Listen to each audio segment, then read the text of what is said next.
Hey, let's get real for a second. Do you ever have one of those days where you're just screaming at the universe and going, what do you want from me?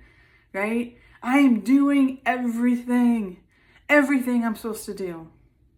Hey, my name is Carrie, and if you're new to this channel, this is just a raw, unedited look at what life is like as me, as a business owner, an entrepreneur, somebody's just trying to balance all of the things of life and grow as a person, as a human being, leading myself. And so, I had this feeling this week. I have really met some challenges in my business in the last several months, just a changing landscape of a lot of different things, and kind of refocus some of the things that I'm working on and the things and the places that I want to go. And I'm really clear on what that is. In fact, I had a conversation with somebody the other day who was like, wow, you just really know what you want. It's very clear. And I'm like, yeah, I know. So why isn't it happening, right? I'm doing the things, I'm very clear, I'm being and going in that direction and aligning all of the things that need to go there. And it's not happening. And I'm not a patient person. I mean, if you know me, you know that like waiting is just not something I'm really great at. But something came over me the other day, and it was just overwhelming, and this feeling of just angerness and frustration.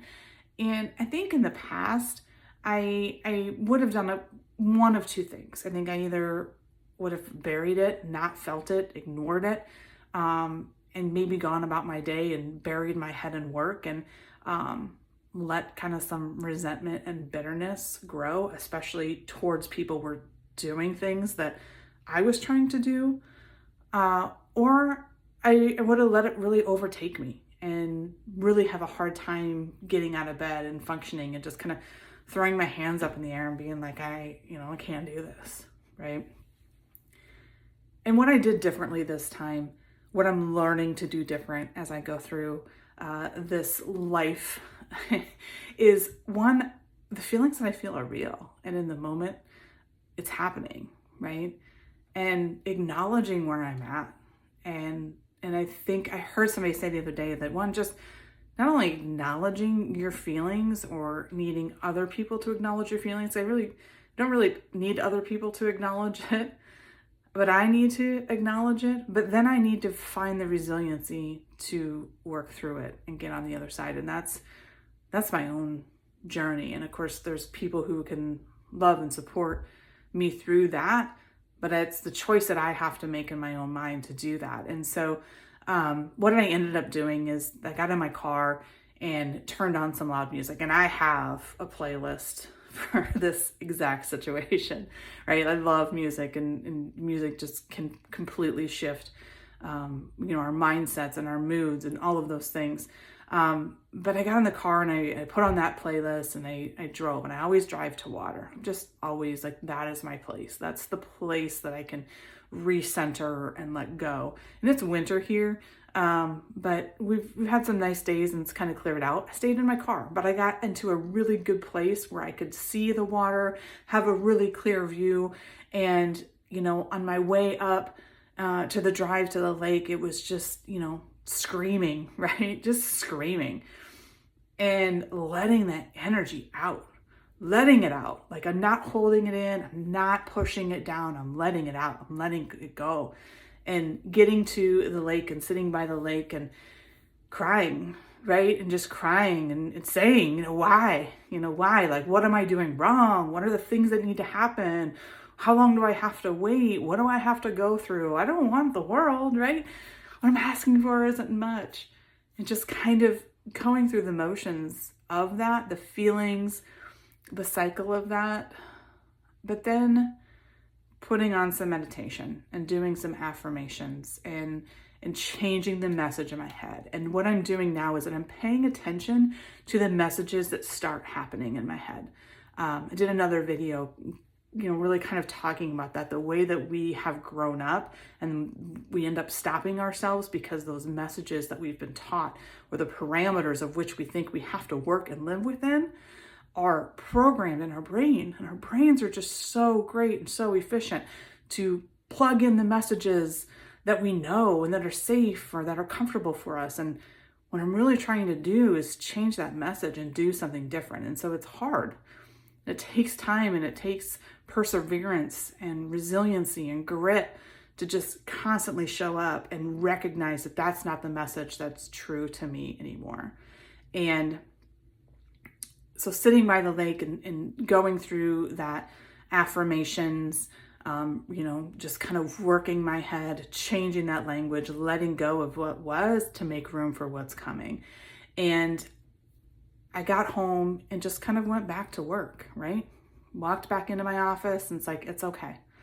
So now what do I need to do, right? What's on my to-do list? What are the things that I have? And I had a training coming up that I needed to prepare for. And I was like, I need to get this course ready.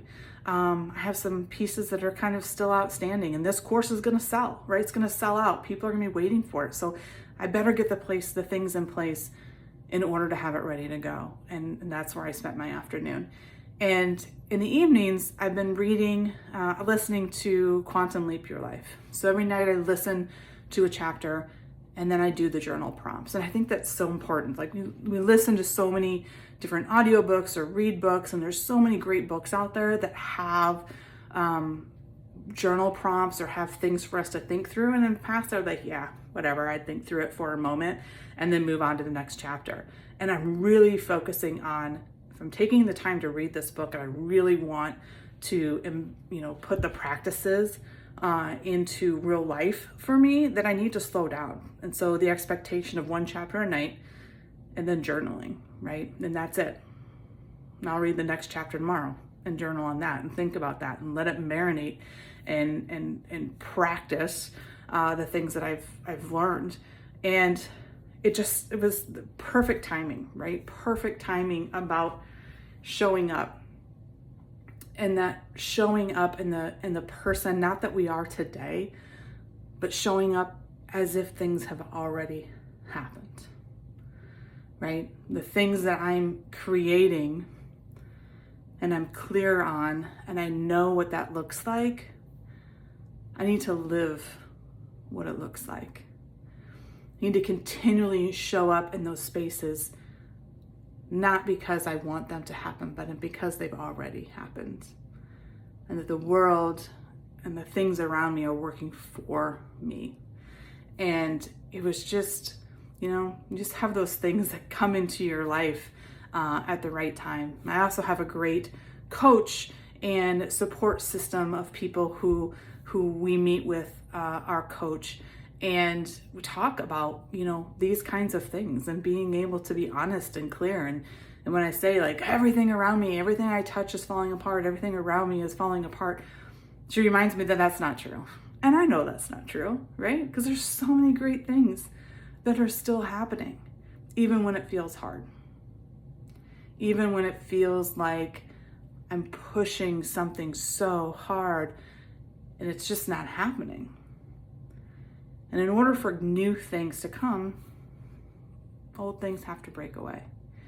And change isn't easy. It's not easy as a group, as a team. It's not easy as an individual. And it just really kind of made me think about change just in general, right?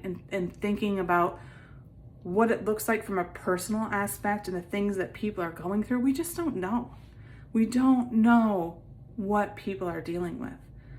We don't know the whole story of what somebody's message in their head is, what that autoplay resorts to.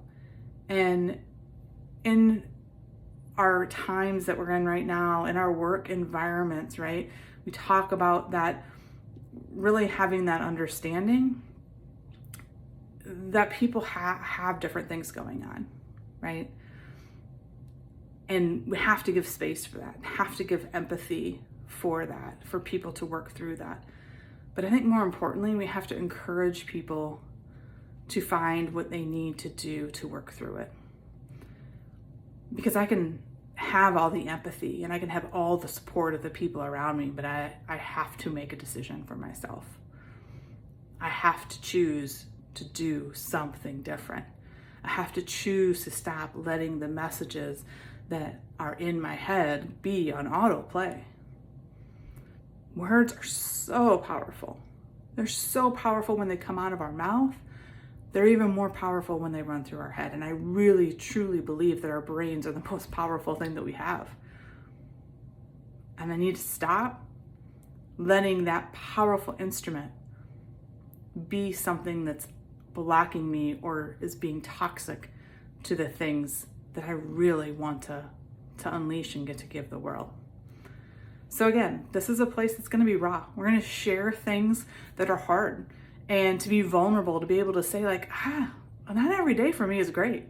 Because I can show up in a training room, I can show up in a facilitation with a group and I can do my best, and I can bring the energy and I can help a group work through this, but I'm not superhuman, right? We all have times where things are hard. And learning how to navigate through them, being honest about what that looks like, I hope will reach you. I hope now that you can think about something and be like, I can do that too.